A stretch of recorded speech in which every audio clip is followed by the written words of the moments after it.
Todo empezó por culpa de un vídeo de YouTube. Era uno de esos vídeos que prometen mostrarte los secretos más oscuros de Internet, el lado oculto que nadie quiere que veas. El presentador hablaba con voz misteriosa sobre la Deep Web, sobre páginas imposibles de rastrear donde se vendía de todo y donde la gente hacía cosas que preferías no imaginar. Yo tenía 18 años y más curiosidad que sentido común. Aquella noche, después de ver el vídeo, decidí que quería comprobarlo por mí mismo. Descargué el navegador que recomendaban, configuré todo siguiendo un tutorial y me adentré en esa parte de Internet que tanto me habían advertido que evitara. Pensé que sería emocionante, una aventura desde la seguridad de mi habitación. No tenía ni idea de lo equivocado que estaba. Las primeras horas fueron decepcionantes. La mayoría de páginas no cargaban o mostraban errores. Otras eran simplemente foros abandonados con mensajes de hace años que nadie había respondido. Encontré algunas tiendas que vendían cosas ilegales, pero no me atrevía a hacer clic en nada que pudiera meterme en problemas. Todo parecía más aburrido de lo que el vídeo prometía. Estaba a punto de rendirme y cerrar todo cuando un enlace en un foro llamó mi atención. No tenía título ni descripción, solo una cadena de números y letras que no significaban nada. Algo en mí me dijo que no debía abrirlo. Algo me advirtió que aquello era diferente a todo lo demás. Pero la curiosidad pudo más que la prudencia, y hice clic sin pensar en las consecuencias. La página tardó casi 2 minutos en cargar mientras yo esperaba con impaciencia. Cuando finalmente apareció lo que vi, me dejó completamente confundido. Era una especie de reproductor de vídeo en directo que ocupaba casi toda la pantalla. Debajo, había un chat donde la gente escribía mensajes en varios idiomas, y a la derecha un contador con cifras que iban subiendo cada pocos segundos. Al principio no entendí qué estaba viendo. La imagen del vídeo mostraba una habitación vacía con paredes de hormigón desnudo, sin ventanas ni muebles, excepto una silla metálica en el centro. Sentada en la silla había una persona. No podía distinguir si era hombre o mujer, porque llevaba una capucha negra cubriéndole la cabeza y las manos atadas a la espalda. No se movía. El contador a la derecha seguía subiendo y los mensajes del chat aparecían cada vez más rápido. Tardé unos segundos en comprender lo que estaba pasando, y cuando lo hice sentí que el estómago se me revolvía. Era una subasta. Estaban subastando a una persona. Los números que subían eran ofertas de dinero, y los mensajes del chat eran gente pujando y comentando como si aquello fuera un espectáculo de entretenimiento. Algunos escribían cifras seguidas de mensajes que no quiero repetir. Otros hacían peticiones sobre lo que querían que le hicieran a la persona de la silla. Me dije a mí mismo que tenía que ser falso, que era algún tipo de teatro montado para asustar a novatos como yo, que entraban en la Deep Web por primera vez. Una broma pesada diseñada para traumatizar a curiosos. Eso tenía que ser. No podía ser real. Entonces la persona de la silla empezó a moverse. Al principio fueron movimientos pequeños, como si estuviera recuperando la conciencia después de estar drogada o inconsciente. La cabeza se levantó lentamente debajo de la capucha y el cuerpo empezó a forcejear contra las ataduras que lo sujetaban a la silla. Los mensajes del chat explotaron de actividad y el contador de dinero empezó a subir todavía más rápido que antes. Alguien entró en el encuadre de la cámara.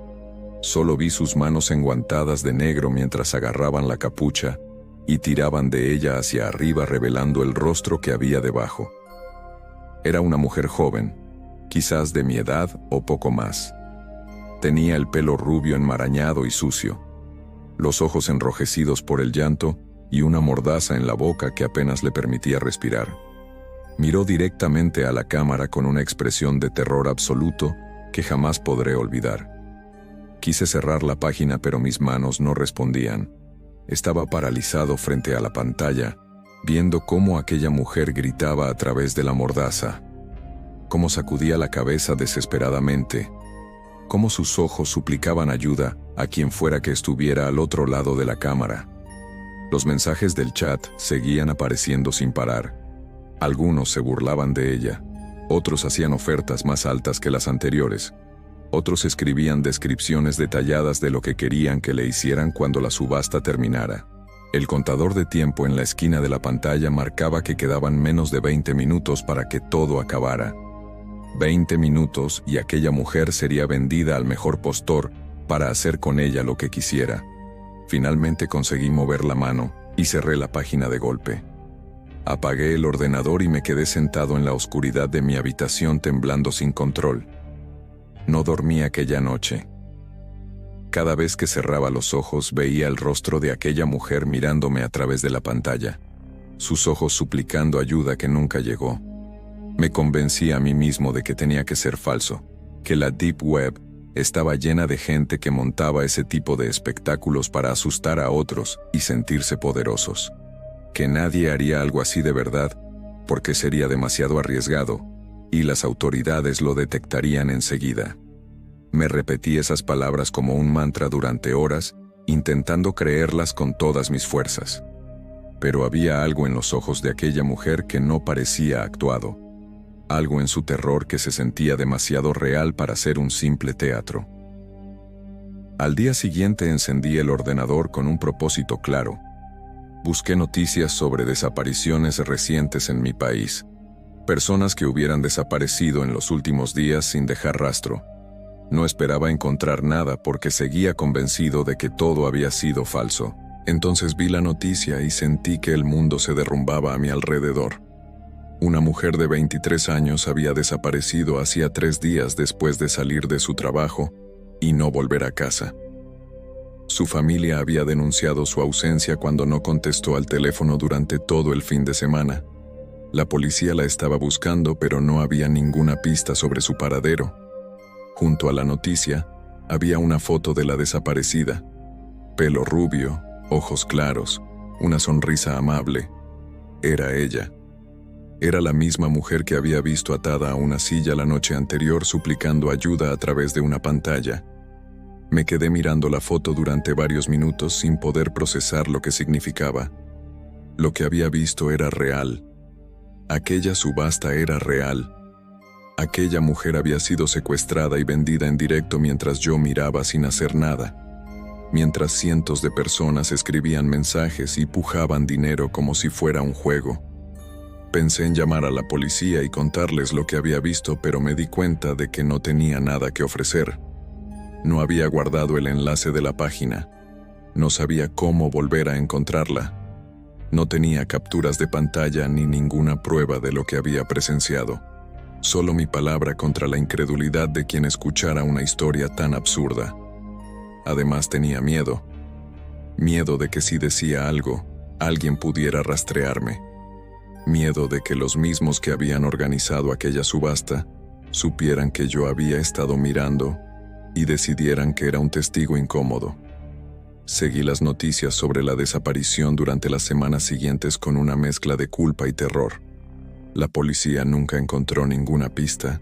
La familia hizo llamamientos públicos pidiendo información. Pegaron carteles con su foto por toda la ciudad donde vivía. Organizaron batidas de búsqueda en zonas rurales cercanas. Nada sirvió de nada. La mujer nunca apareció, ni viva ni muerta. Simplemente se desvaneció de la faz de la tierra como si nunca hubiera existido. Y yo era probablemente una de las últimas personas que la vio con vida, atada a una silla en una habitación sin ventanas, mirando a una cámara que transmitía su pesadilla al mundo entero. Han pasado 2 años desde aquella noche. Nunca he vuelto a entrar en la Deep Web, ni pienso hacerlo mientras viva. Borré el navegador especial y todo lo relacionado con aquello de mi ordenador. Intenté olvidar lo que vi y seguir con mi vida normal como si nada hubiera pasado. Pero hay cosas que no se pueden olvidar por mucho que lo intentes. Todavía me despierto algunas noches empapado en sudor, después de soñar con aquella habitación de hormigón. Todavía veo el rostro de aquella mujer cada vez que cierro los ojos durante demasiado tiempo. Y todavía me pregunto qué habría pasado si hubiera hecho algo en lugar de quedarme paralizado mirando.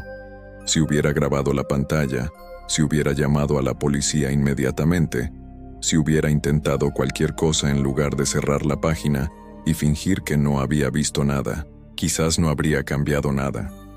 Quizás ya era demasiado tarde para ella desde el momento en que apareció en aquella pantalla. Pero eso no hace que la culpa sea más fácil de soportar, ni que sus ojos dejen de mirarme cada noche pidiéndome una ayuda que nunca le di.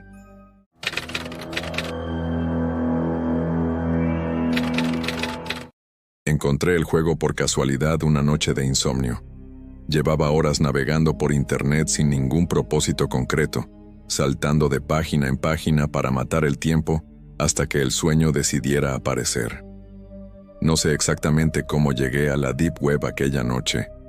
Creo que fue siguiendo un enlace en un foro sobre videojuegos alternativos, donde alguien mencionaba experiencias interactivas que no podías encontrar en ningún otro sitio.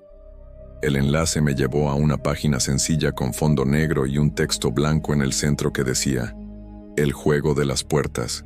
¿Te atreves a jugar? Premios reales, consecuencias reales. Debajo había un botón que decía Empezar. Pensé que sería algún tipo de juego de terror indie o una broma elaborada para asustar a novatos. Hice clic sin pensarlo demasiado porque tenía 19 años y me creía invencible. La primera pantalla mostraba dos puertas idénticas, una a la izquierda y otra a la derecha. Ambas eran de madera oscura con tiradores dorados.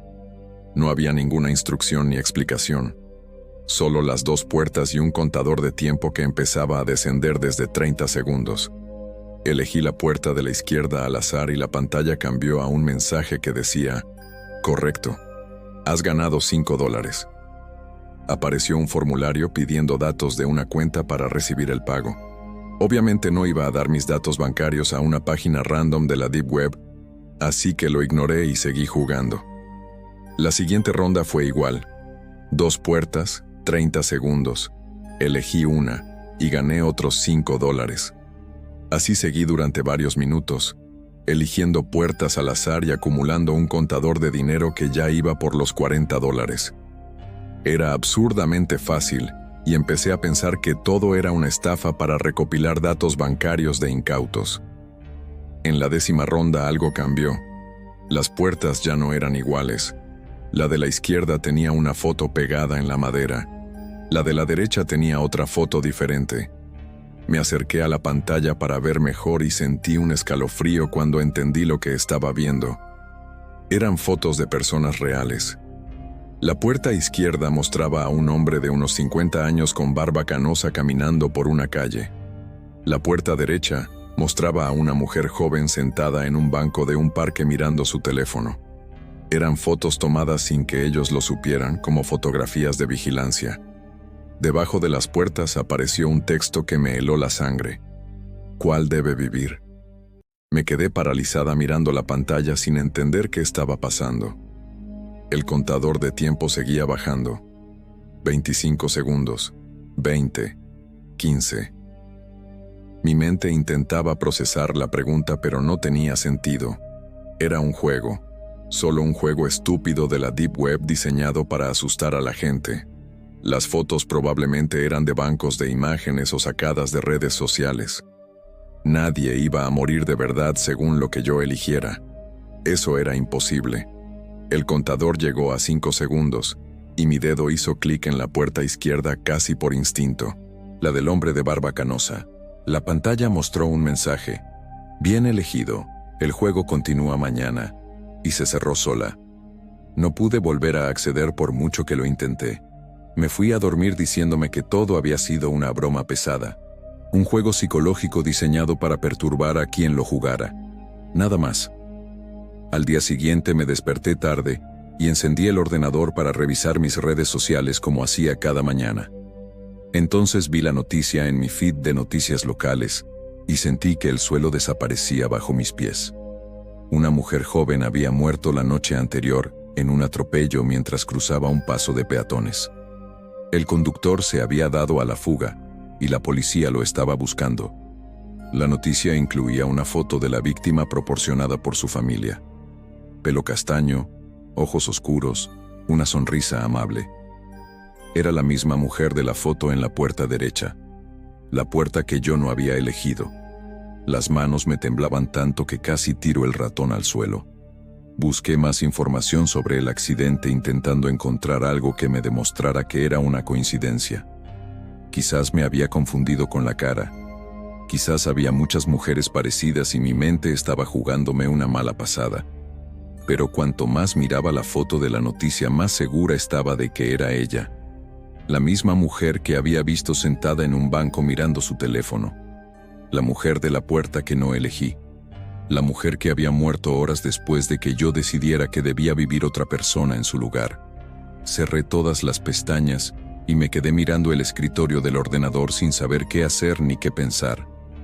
Esa noche no quise encender el ordenador. Tenía miedo de lo que pudiera encontrar. Pero sobre las 11 de la noche, recibí una notificación en mi teléfono móvil. Era un mensaje de un número desconocido con un enlace y una frase. El juego continúa. Tienes 1 hora para jugar o elegiremos por ti.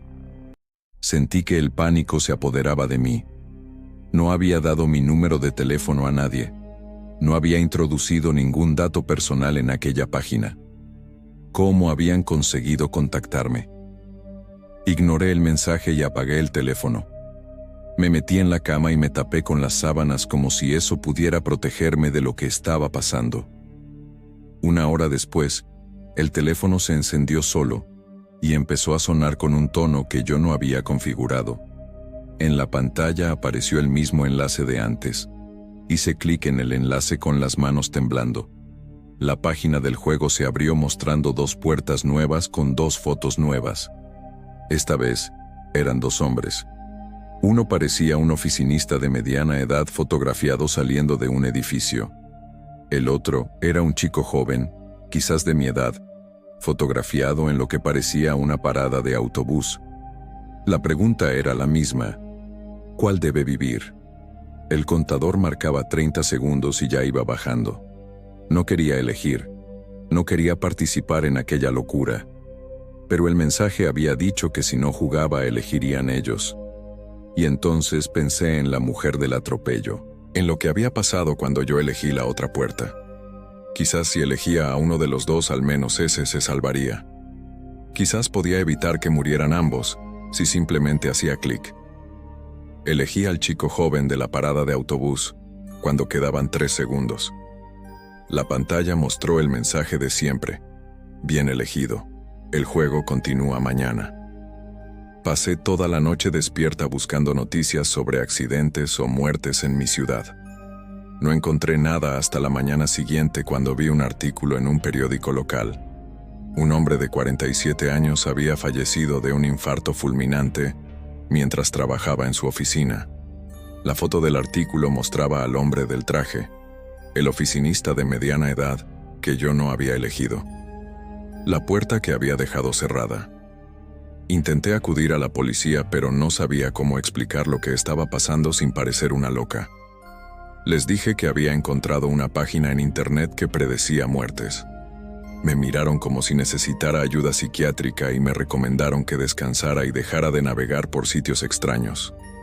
No me creyeron ni por un segundo. ¿Cómo iban a creerme? Ni siquiera yo me lo creía del todo. Pero cada noche el mensaje llegaba puntual a mi teléfono. Cada noche aparecían 2 puertas con 2 fotos de personas reales. Cada noche tenía que elegir cuál de ellas debía vivir. Y cada mañana, la persona que no elegía aparecía muerta en las noticias. Accidentes, infartos, suicidios, asesinatos sin resolver. Siempre algo que parecía casualidad, pero que yo sabía que no lo era. Jugué durante 14 noches seguidas porque tenía miedo de lo que pasaría si dejaba de hacerlo. El mensaje lo dejaba claro. Si no jugaba, elegirían ellos. ¿Y si elegían a alguien que yo conocía? ¿Y si me elegían a mí? Cada noche miraba las fotos de 2 desconocidos y decidía cuál de ellos merecía seguir viviendo. Me convertí en juez de vidas ajenas sin haberlo pedido. La culpa me devoraba por dentro, pero el miedo era más fuerte. Hasta que la 15ª noche abrí el juego y vi las 2 fotos nuevas. La puerta izquierda mostraba a un hombre mayor paseando un perro. La puerta derecha me mostraba a mí. Era una foto mía tomada esa misma tarde cuando salí a comprar al supermercado. Me habían fotografiado sin que yo lo supiera, y ahora estaba dentro del juego. El mensaje debajo de las puertas era diferente esta vez. Decía: has jugado bien, ahora te toca descansar, pero el juego nunca termina, solo cambian los jugadores. La pantalla se cerró, y nunca más recibí otro mensaje. Han pasado 4 meses desde aquella noche. Sigo viva, pero no sé durante cuánto tiempo. Sé que en algún lugar alguien está jugando ahora mismo. Alguien está mirando 2 puertas con 2 fotos de personas reales. Y quizás una de esas fotos sea la mía. Quizás esta noche alguien tenga que decidir si vivo o muero con un simple clic. Lo peor no es la incertidumbre de no saber cuándo llegará mi turno. Lo peor es saber que durante 14 noches yo fui quien decidió, y que hay 14 personas muertas por mi culpa. 14 familias destrozadas porque yo elegí que otros vivieran en su lugar. Y eso es algo con lo que tendré que vivir el resto de mi vida, sea lo larga o corta que resulte ser.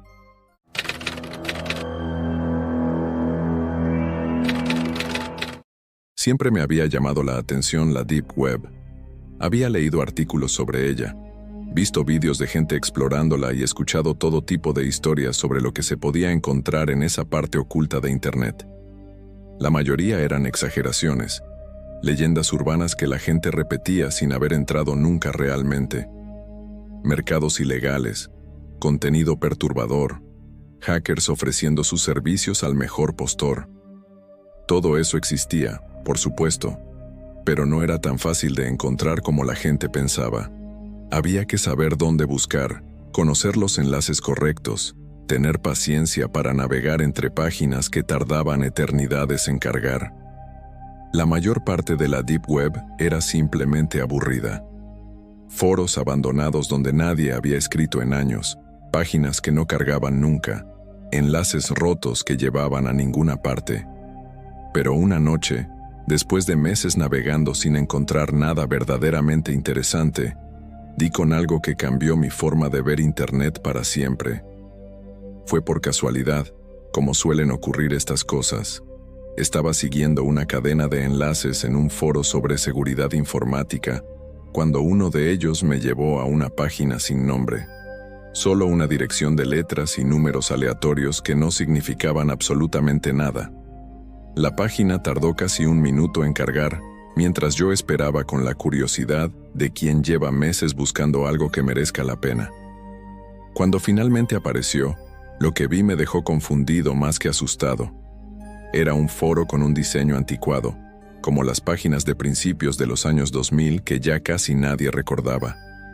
Fondo negro, texto blanco, sin imágenes de cabecera ni logotipos ni nada que identificara de qué trataba.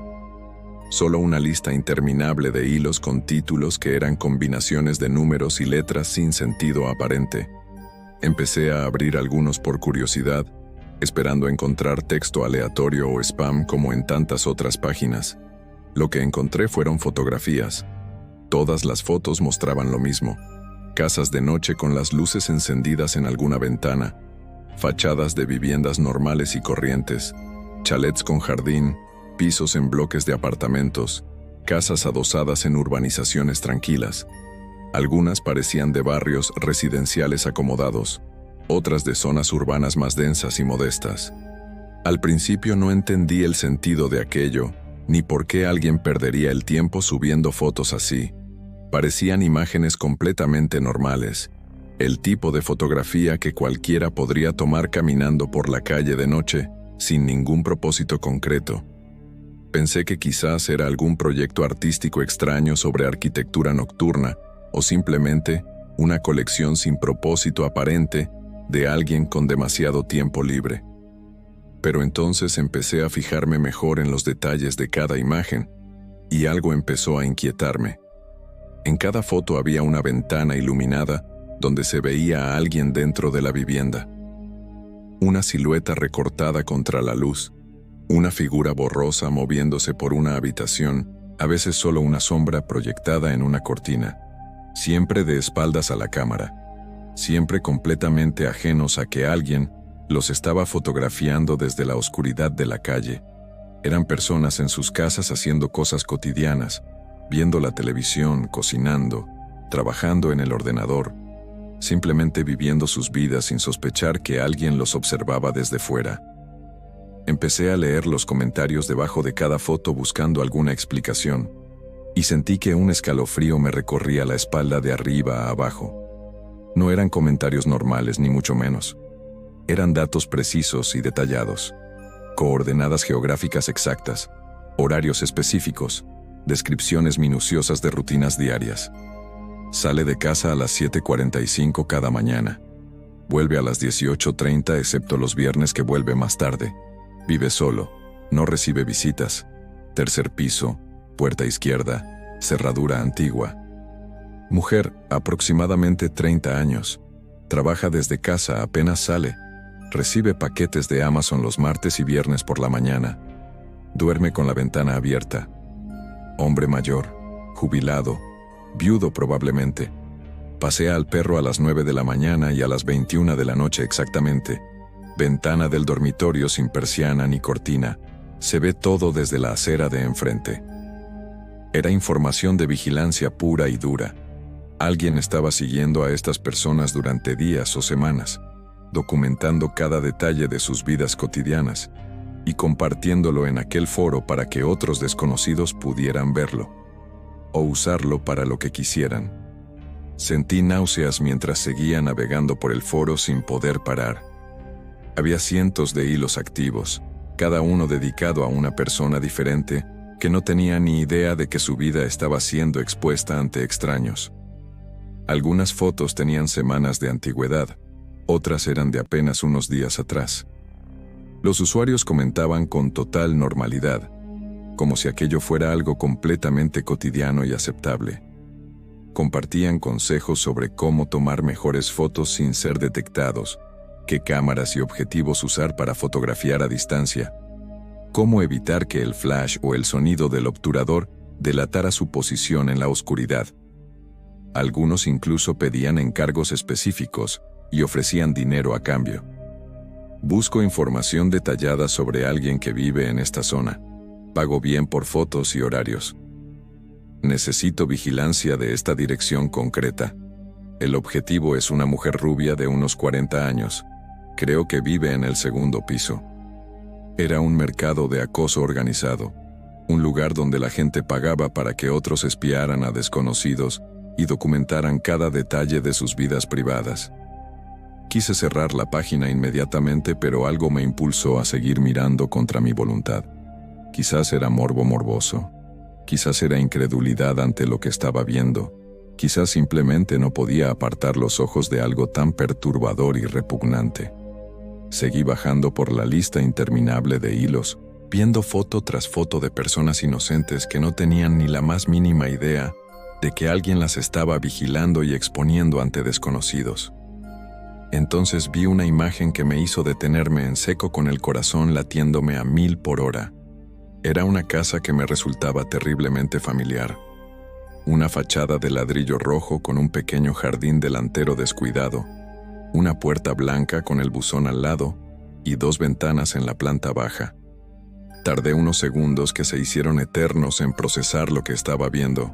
Era mi calle, era mi casa, y en la ventana iluminada del salón había una figura sentada de espaldas frente a algo que emitía una luz azulada. Era yo. Estaba viéndome a mí mismo fotografiado desde fuera de mi propia casa. Miré la hora de publicación de la foto con las manos temblando sobre el ratón.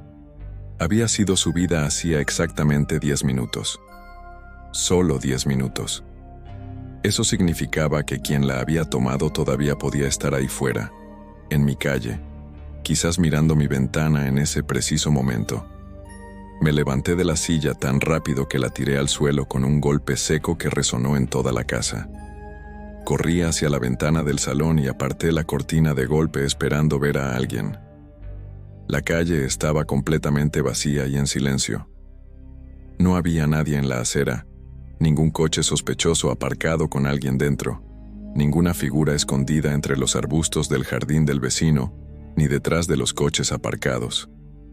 Solo la oscuridad de la noche y el silencio absoluto de un barrio dormido donde todos menos yo descansaban tranquilos. Pero alguien había estado ahí hacía apenas unos minutos. Alguien me había fotografiado a través de mi propia ventana mientras yo navegaba tranquilamente por internet sin sospechar absolutamente nada. Volví al ordenador con las manos temblando tanto que apenas podía manejar el ratón. La página seguía abierta mostrando mi foto. Leí los comentarios debajo de ella sintiendo que me faltaba el aire y que el mundo se derrumbaba a mi alrededor. Hombre joven, entre 25 y 30 años, vive solo. Pasa mucho tiempo frente al ordenador por las noches, horario muy irregular. Probablemente trabaja desde casa o estudia algo. Puerta principal con cerradura simple y antigua, fácil de forzar con herramientas básicas. Ventanas sin rejas ni alarma visible. Alguien había estado observándome el tiempo suficiente para conocer mis rutinas al detalle. Alguien sabía que vivía solo sin pareja ni compañeros de piso, que pasaba las noches frente al ordenador, que mi puerta era fácil de abrir para alguien con conocimientos. Y ese alguien había compartido toda esa información en un foro público donde cualquier persona con malas intenciones podía verla y usarla. Cerré el navegador de golpe y apagué el ordenador. Me quedé sentado en la oscuridad durante varios minutos largos sin saber qué hacer ni cómo reaccionar. Finalmente llamé a la policía con voz temblorosa, pero no supieron ayudarme como yo esperaba. Les expliqué todo sobre el foro. Les di la dirección web exacta. Les conté lo de las fotos y los comentarios detallados. Me dijeron que investigarían el asunto, pero que sin pruebas de un delito concreto ya cometido, no podían hacer demasiado. Me recomendaron que tuviera cuidado, que cerrara bien puertas y ventanas cada noche, que considerara instalar una alarma o cámaras de seguridad. Consejos genéricos y completamente inútiles que no me hacían sentir ni un poco más seguro. Pasé el resto de la noche completamente despierto, mirando por la ventana cada pocos minutos, absolutamente convencido de que vería a alguien observándome entre las sombras. Cambié la cerradura de la puerta principal al día siguiente por una de seguridad. Instalé cámaras en la entrada y el jardín y contraté un servicio de alarma conectado con la policía. Puse cortinas opacas gruesas en todas las ventanas de la casa y dejé de encender las luces del salón por las noches para no ser visible desde fuera. Empecé a variar mis horarios deliberadamente, a salir y entrar a horas completamente diferentes cada día, a evitar cualquier rutina que pudiera ser predecible o documentable. Hice absolutamente todo lo que pude para convertirme en un objetivo difícil de vigilar, pero nada de eso eliminaba la sensación constante de estar siendo observado por ojos invisibles. Nada de eso borraba el hecho de que alguien me había elegido como objetivo. Me había estudiado durante días o semanas y me había expuesto ante desconocidos que podían estar planeando cualquier cosa. Han pasado 8 meses desde aquella noche y mi vida no ha vuelto a ser la misma. No he vuelto a entrar en la Deep Web, ni pienso hacerlo nunca más en mi vida. Vendí mi casa y me mudé a otra ciudad donde absolutamente nadie me conoce. Cambié de número de teléfono, borré todas mis redes sociales y empecé una vida completamente nueva, intentando olvidar lo que vi en aquel foro maldito. Pero hay noches en las que me despierto sobresaltado en la oscuridad, convencido de haber escuchado algo fuera de mi ventana. Hay momentos en los que camino por la calle y siento una mirada invisible clavada en mi espalda, y hay veces en las que me pregunto si aquel foro sigue activo en algún rincón oscuro de internet, si mi foto sigue colgada ahí para que cualquiera la vea, si alguien en algún lugar del mundo sigue mirándola y tomando notas sobre mi vida actual. Porque lo peor de todo no es haber sido vigilado sin saberlo. Lo peor es saber que nunca sabré quién estaba al otro lado de aquella cámara aquella noche. Y que quizás, solo quizás, todavía sigue ahí fuera en alguna parte, esperando pacientemente, observando.